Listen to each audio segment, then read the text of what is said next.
Yeah,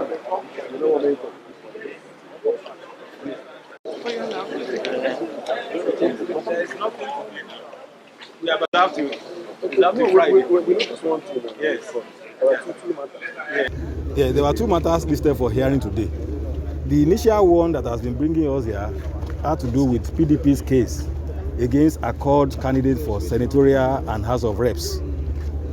Now, subsequent to that, sometime last month, they filed action against the governorship candidate of Accord, Chief Dumo Lulu Briggs. Now, we all agree that all the matters, both matters will be heard today. We came ready for hearing of the two matters, both the governorship challenge and the one challenging the National Assembly candidates of Accord. But as you can see, some of the processes were not yet fully exchanged. That compelled all of us to agree for an adjournment, and the court has graciously agreed to take us on Friday this week for the two cases, in the belief that in between all processes will have been exchanged and the matter will be ripe for hearing. But don't forget that in this original one, two appeals have been argued and judgment is awaited. And by our calculation, those judgments should come up latest on 21st of this month, which will be Monday.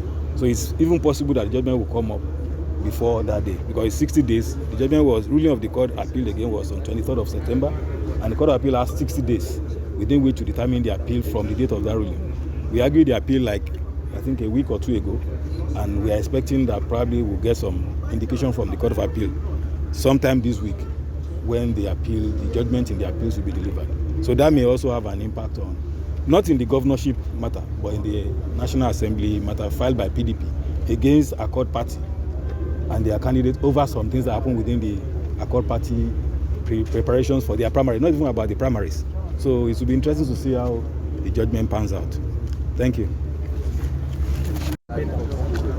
Well, you've just been spoken to by the counsel for me and my deputy, and also the counsel for the National Assembly candidates, of the Accord.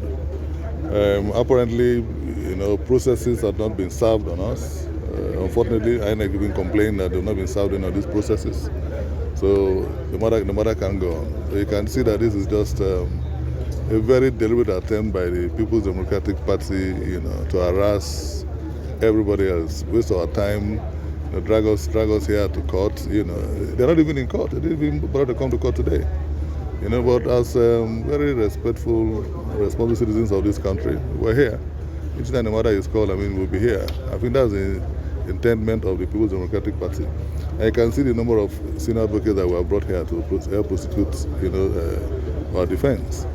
So a government that should put money in the pockets of their indigents is a government that is deliberately ensuring that their people are impoverished, taking money out of our pockets to pay to lawyers on very frivolous issues. So this PDP government, has clearly missed it all. It's very unfortunate. By the special grace of God, their days are numbered. Very soon we shall have elections, and by May 29, 2023, people shall have a new government, led by the Accord. Thank you. Thank you, sir.